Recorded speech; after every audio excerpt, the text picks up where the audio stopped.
Today on episode number 435 of the Teaching in Higher Ed podcast, Disability Inclusion in Higher Education with Katie Bonawitz. Welcome to this episode of Teaching in Higher Ed. I'm Bonnie Stahoviak, and this is the space where we explore the art and science of being more effective at facilitating learning. We also share ways to improve our productivity approaches so we can have more peace in our lives and be even more present for our students.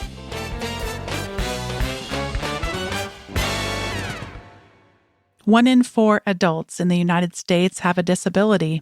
Sometimes these disabilities can be seen, while other times the disability is invisible. My guest today has spent her career teaching educators in public schools and now in higher education how to create a more inclusive classroom environment for students with disabilities. Katie Bonawitz oversees the master's degree in special education at Bethel University in Arden Hills, Minnesota, and is also assistant dean of the Center for Access and Integration at the school. Most recently, she has received a Fulbright teaching grant. Katie, welcome to Teaching in Higher Ed. Thank you. It is so great to be with you today.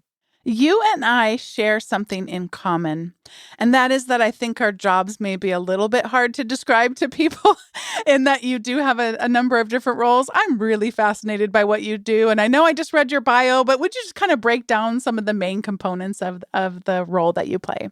Or I should say roles, the roles that you play. Absolutely. So a part of my role at Bethel University is that I'm the program director for the graduate program in special education. And that is where we prepare teachers to become special educators. And in that role, I've had the opportunity to design and develop 4 different licensure tracks for teachers in Minnesota to get a license in multitude of areas. And then the other part of my role is that I'm a professor. So I also teach within the special education program. And the most recent role within the last 4 years is that I'm the assistant dean for our Center for Access and Integration.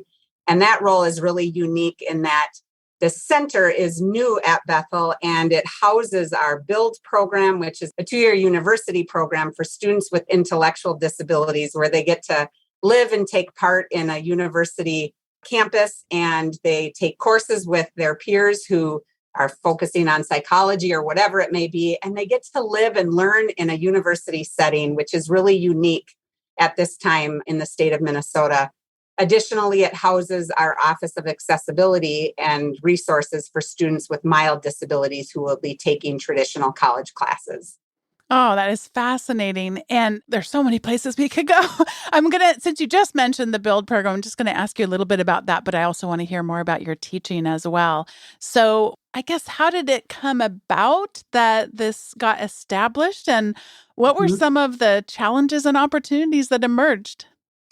Well, challenges and opportunities, I think that's a great way to talk about it, because the opportunity was really there because one of our board of trustees has a daughter with Down syndrome, and her daughter had an amazing experience in Illinois in a program that was very similar to what we now call as BUILD. And her daughter came home and said, "Mom, I want to be able to go to a Christian university. How come I can't go to a Christian university?" Because that was a really important part of her life. And with that question came the beginning conversations of that person reaching out to me, reaching out to our president at that time, saying, "Can Bethel do this?" And it really turned into such an exciting opportunity to build something at a 4-year university where students can come for a 2-year program, live on campus, live in the dorms, take college classes, take some courses that are, specific to them, like independent living and jobs and internships and things like that. And they have mentors around campus, other students who want to be their housing mentor, for example. And it's just been incredible. We just launched our 8th cohort, and it's been a great success. Many challenges, of course, as well, because our population of individuals with intellectual disabilities, they're vulnerable to different things. And you think about a university campus, and that can be a big and scary place. But I think at Bethel, we've been able to make it into an incredibly welcoming place not only is it an amazing experience for these students in Build, but our entire campus is positively impacted by this program. And I have a colleague who's doing a research study on that exact topic right now. Oh, wow. So I'm sure that even though you have these different buckets that are part of your roles, they probably intersect a lot. And I'd love to hear you share a little bit more. What is it like to teach people, to equip them to go out and teach in a similar context? Or maybe it's not a similar context and I'm just wrong about that. So what's that experience been like for you? So I think as when I wear my professor hat and I'm preparing these future special educators, although I'm, meeting state standards and making sure that they have all the tools they need to be in the K-12 classroom with students, I think what's really exciting is that intersection with our Build program and our programs that prepare future special educators. They can see at a very early stage in their teacher preparation that I can have high expectations for my students in the K-12 schools because I now know that university is an option for them. And years ago, that was not an option. And so similar programs exist, but I think at four-year universities, it's still quite rare in the US. And especially in Minnesota, Bethel University is the only four-year university with that residential component for these students with intellectual disabilities. So it's so exciting when we have this annual event in the summer in June. It's called Refresh. And it's an opportunity where we bring our alumni, our current students, friends of our alumni who need to come and be filled up. Special education is a tough field and you can get burned out. And we don't want our teachers to get burned out. We want them to continue to thrive. And so at this Refresh event, all of these individuals are coming together and we make sure that the Build program is represented because we want to make sure these teachers know that they can connect their students, their high school students, to a university program if it's appropriate. Mm. And so it is fun to have those intersections of my world come together. You mentioned before we started recording that you have listened to podcasts, but it's not a big thing for you. So now I'm going to talk to you about a podcast. It's not even the one that you're on. I have been sort of haunted and inspired by an episode, and I'll put it in the show notes for anybody listening that would like to take a listen to it. It's by the This American Life podcast, and the journalist went and did a visit in the community in the United States that has the highest level of disability claims. And by that, I mean people who are receiving state funds to support their lives. And she interviewed a lot of different people. It was a really fascinating story. But one woman, Ethel, has stayed with me ever since I heard this episode. Mm-hmm. And Ethel, and again, I will never be able to do the journalism and the rich storytelling justice, but it comes about that Ethel has a dream job, and her dream job is to work in Social Security, the actual disability where those checks are provided. Mm-hmm. And so the journalist shares how she had sort of these biases as to why one might find that their dream job. Because it sounded like to the journalist, maybe she'd want to make sure no one's cheating the system or not catch people. And then when I was listening, I thought like, oh no, she wants to, I was being very idealistic, like she just wants to help other people who are like her. And you know what it turned out to be, Katie? It was the only job that this woman knew of where you would be allowed to sit while you worked. She was in chronic pain. And the journalist was sort of in disbelief, but she stays in that community and she's looking around. She goes, well, that job, you have to stand all the time. That job, you have to stand all the time. And she realizes it is quite feasible. In fact, probably accurate. This woman just doesn't have an imagination that is expansive enough to know the universe of jobs where people are able to sit down. So why am I telling you this story? I'm fascinated by the ways in which our imaginations aren't big enough. Mm-hmm. And I'd love to have you share a little bit. Let's start talking about faculty first. Mm-hmm. Where are faculty's imaginations not broad enough when we're trying feebly to meet the needs of students with disabilities? What are some themes that come to mind for you? I love that question. And I think often, so in my role as the assistant dean for the Center for Access and Integration, I support faculty on how to helping them know how to meet the needs of their students who happen to have disabilities.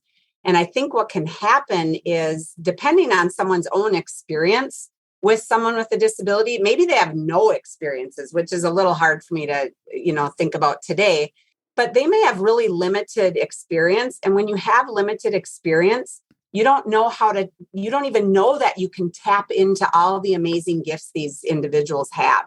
And we're really blessed here at Bethel University because, our psych department can have students with intellectual disabilities take Psych 101. And the professor that happens to teach that class, I use his quote often when I'm working with new faculty, because he says that the students with intellectual disabilities who happen to be in the build program are right alongside all of his other students. And he doesn't separate them. He includes them in small group conversations. And he says, they're the ones that are always so eager to share, and that wouldn't come about if he, needed special information from me. He simply got to know the students, and he knows they have a lot to add. Maybe they didn't read the entire 10 chapters that were required, but they have a lot to say. And so I think as I think about faculty, I always want them to get to know the individual, tap into who they are as a person. And once you do that, your ideas will become endless on how you might get to see how they progress in your class. So as I think about more mild disabilities and those students who will be getting a 4-year degree, they may not be the best and most eloquent writer, but are they amazing with making their own video or doing a little podcast of some sort? Or, where can they shine on the content they've learned in that classroom? And I think I often talk with faculty to say, really think about the outcomes in your course. That what do you want your students to take away from the brilliant ideas you are sharing in your class?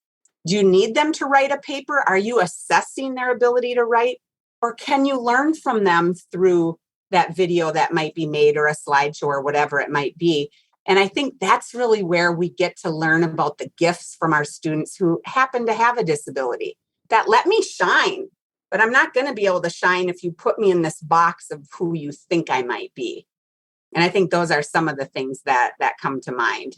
Too often, of course, some of us can then interpret what you just said as having lowered expectations. Mm-hmm. And I would encourage anyone who might be having that type of thinking process going on, just my experience when we offer up these different choices for how to demonstrate learning. Sometimes I'll even prescribe it where they need to read something and then record a short video, a screencast of themselves talking about it. Mm-hmm. And Mm-hmm. I actually find that sometimes that's harder because we have to take what may have been dense reading or dense information. We kind of have to translate it then and then being able to put it in our words. So I would just challenge anybody who's thinking this is making it easier. It's possibly making it more accessible for people to demonstrate their learning. But as far as difficulty, I think we have a lot of our biases show up when we do that. Another area I'd like to explore with you and have you share some ideas and themes with us is, where is our imagination not large enough when it comes to ways that we might be able to help students be able to thrive and bring all their unique gifts, as you said. You kind of touched on some ideas there, but I suspect you have other ideas for us of ways that we just might not even realize we're limiting people's being able to thrive. I think about when we want to be curious about what our students in general can offer us in our classrooms. Sometimes that curious piece can come from a simple question to the student.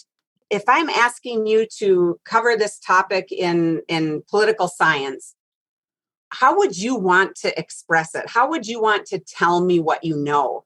And if that student may be a theater student and who may be quiet in your classroom, but when they get on a stage, they just light up and they can teach anyone anything. And I think if they had the opportunity to do that in that political science class or pick any topic, science, astronomy, you name it, and to have them express what they've learned, not only is that student going to enjoy it, I have a feeling the professor is going to also really enjoy getting a different product from their original assignment, expectations. as well as the other students in the class. I mean, I had a student in our build program a few years ago who did a speech for the whole class. Well, it was the highlight of the semester. It was amazing, but we don't do that unless we're curious and unless we ask those questions. And we may have a bunch of brilliant ideas and creative ideas that we can use in our classroom, but I would always challenge somebody to ask, because that student probably has a lot to say. There are so many reasons why we as human beings can lose our sense of wonder and curiosity. Sometimes it can be fear. I'd love to have you share a little bit. What are some things that come to mind for you when you think about what are we faculty really afraid of about being curious in the ways that Mhm. you described? I think the fear element typically comes when something is unknown. And faculty are not allowed to know what a person's disability is unless that student would disclose it. And obviously, if you have a disability like visual impairment or being deaf or hard of hearing, you may have something that somebody immediately knows, that visible disability. And if we're not used to having an ASL interpreter right next to us, for example, we might not know how to respond to that. And I always encourage faculty that if you have a student who is deaf or hard of hearing in your classroom, continue to look at them, direct your language and communication towards them as you would anyone else. And that ASL interpreter is simply providing access to communication that that person needs. And sure, they're going to be watching the ASL interpreter, but they're also watching for your body language. And if they have any element of hearing, they're going to be listening for different tones. But that can mean the world to that person who is deaf or hard of hearing, to know that that faculty, that professor is looking at me as an individual. And when that doesn't happen, it can be really uncomfortable, and it can turn into a negative experience when that professor had no intent to make it negative. They just didn't know. And so that not knowing ends up becoming a barrier. And that's where I hope our Office of Accessibility and that team in that office is helping those professors move beyond that. And I think about the team members in the Office of Accessibility, and they're the ones that get to know the students really well. And so they're also guiding that student to advocate for themselves if that student isn't already doing that on their own. So I think we do our best to reduce barriers in many different ways. And my hope is that we're reducing the barrier of fear so that that professor can continue to be curious and learn and desire to know about that individual.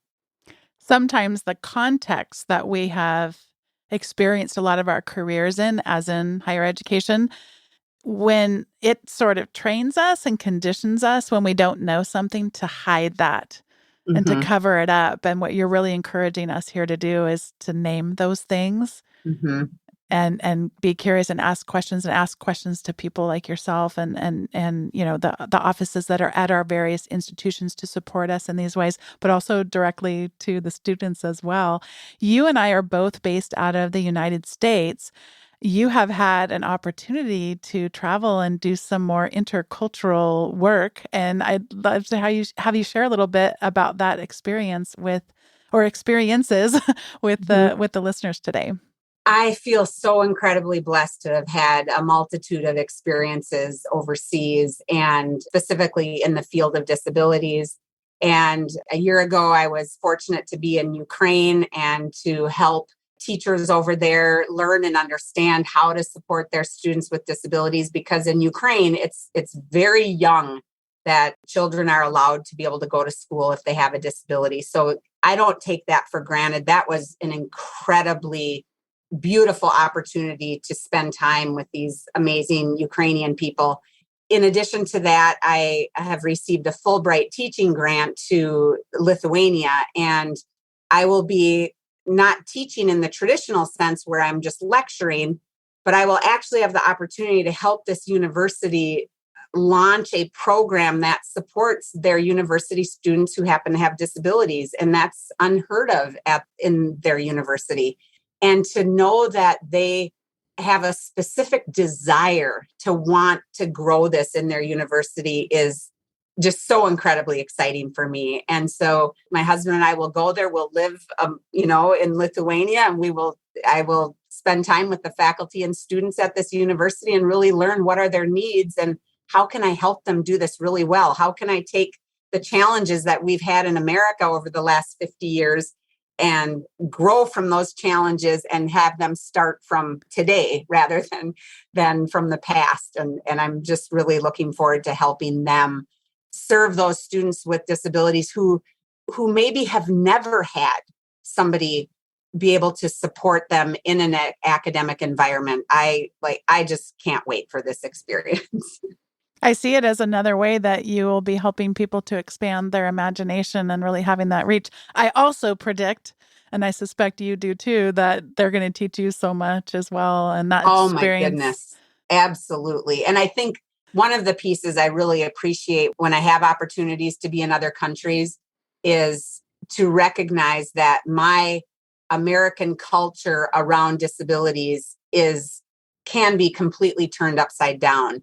And for me, I love that because then it challenges me to look at things differently and to try to understand from a cultural standpoint. I need to get to that cultural standpoint in order to better understand how they like to learn. Learning will look different in Lithuania. And so I'm excited to see that and then take their learning and their styles and how they teach at that university and incorporate hopefully some tips and strategies that will also help them grow and learn. Before we get to the recommendations segment, I know that you do have some tips to share, and I mean, we could talk for days, I'm sure, with what you have. Too many times we make this too big. We need to have our values centered. We need to care, as you said earlier, about people being able to show up in the fullness of themselves and to be given opportunities to thrive. But sometimes we make it too big from there. I mean, that's big. That's important internal work to do and to do within community. But like sometimes it's not as hard as we make it in our head. What are some small things that are holding us back from being able to fulfill that? I mean, or I guess I should even ask you, is that the right aim? I mean, it sounds like that's really what you aim for as well, that all people would have access to that kind of an experience.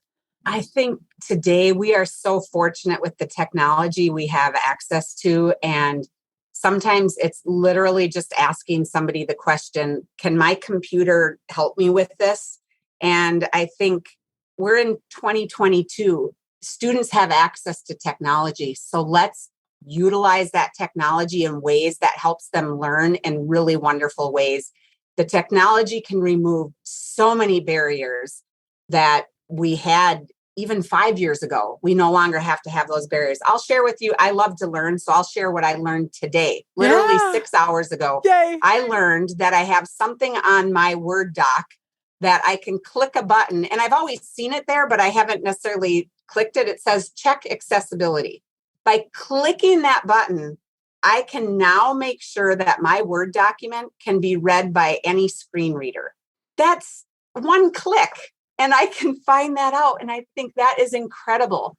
And so I want to encourage people to ask the questions. We don't all have to, I am not an expert on technology, but hopefully I, and many people, I'm guessing your listeners are learners and they want to continue to learn. So if you don't know all of the answers, ask how can you make something more accessible? And I think it's important that we always think about the fact that all of our students are in a university setting because they're probably trying to earn a degree of some sort, but they're also there because they want to learn. So how can we make sure we give them access to learning? Before we get to the recommendations segment, I just wanted to take a brief moment to thank today's sponsor, and that is Text Expander.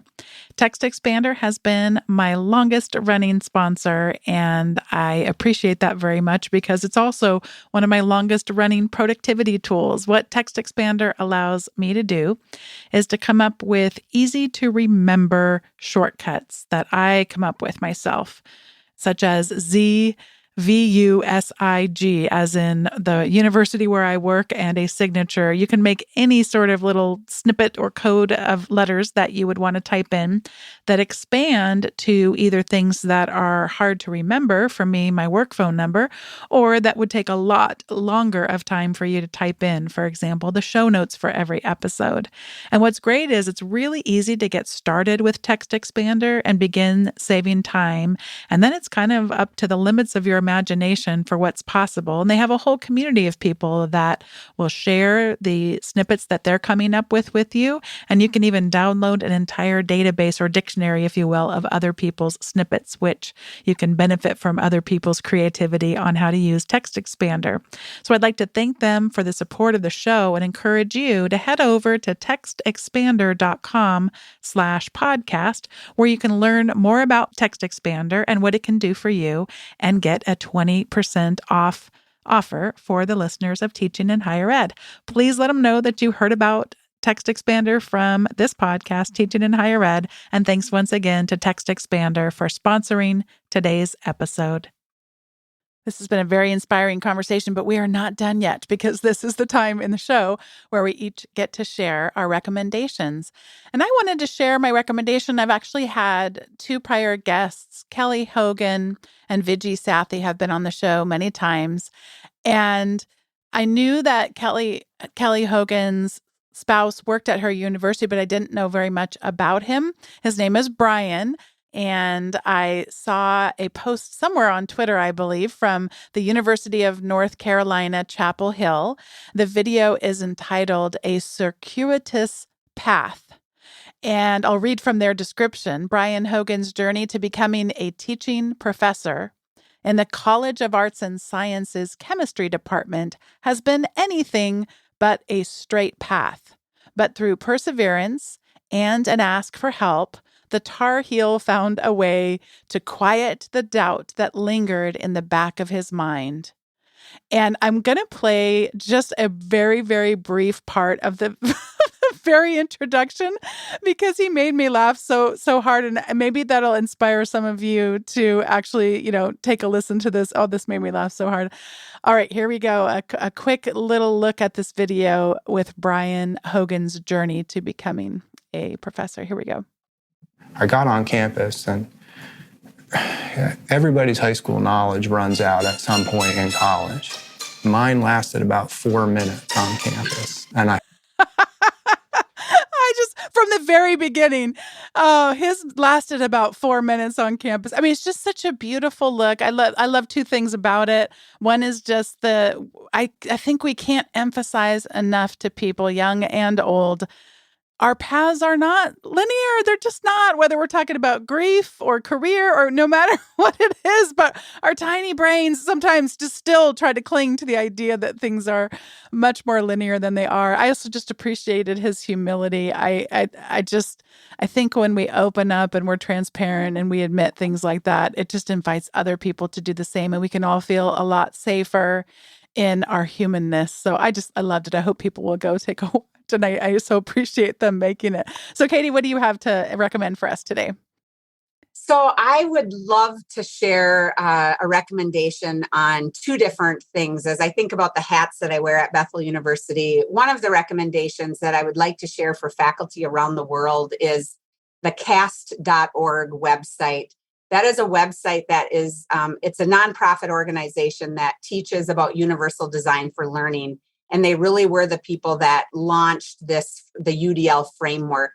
And the Universal Design for Learning website provides tons of tips and strategies, really quick and easy ways for you to apply elements of UDL in your classroom or in your syllabus. And it's what I use when I guide faculty. It's what I use when I'm leading a workshop. So I would highly recommend that you access that website for amazing tips and ideas that you can take, and no matter what content you are teaching, and really make a difference to make learning accessible for all students. My second recommendation is specific to our Build program. And what I love about this documentary is that not only does it teach the world about our Build program, but it was also developed by a student in the Build program. And that to me is just the exclamation point on how this program gives opportunities for students with intellectual disabilities to literally learn and do what they love and to be curious. And this young man, he loves everything related to media. And he got to make his own media production in a class. And his was making this documentary. And I really hope that you'll enjoy it. Oh, I cannot wait to check it out and revisit CAST, because every time I go up there, I learn something new. So thank you so much for these recommendations. And Katie, thank you so much for being a guest today on Teaching in Higher Ed. What a delight to be connected with you. I feel like we have a lot in common in terms of the context we teach in. And I just so appreciate the ways that you're impacting the world. Thank you so much. Thanks once again to Katie Bonawitz for being a guest on today's Teaching in Higher Ed. Today's episode was produced by me, Bonnie Stachowiak, and was edited by the ever-talented Andrew Kroger. Podcast production support was provided by the amazing Sierra Smith. And thanks to all of you for listening to today's episode. If you have yet to subscribe to the weekly update from Teaching in Higher Ed, I highly suggest it. You will get the most recent episodes, show notes in your inbox once a week, along with some other things that don't show up on the regular episodes. So head on over to teachinginhighered.com/subscribe, and you can sign up for the weekly updates. Thanks so much for listening, and I'll see you next time.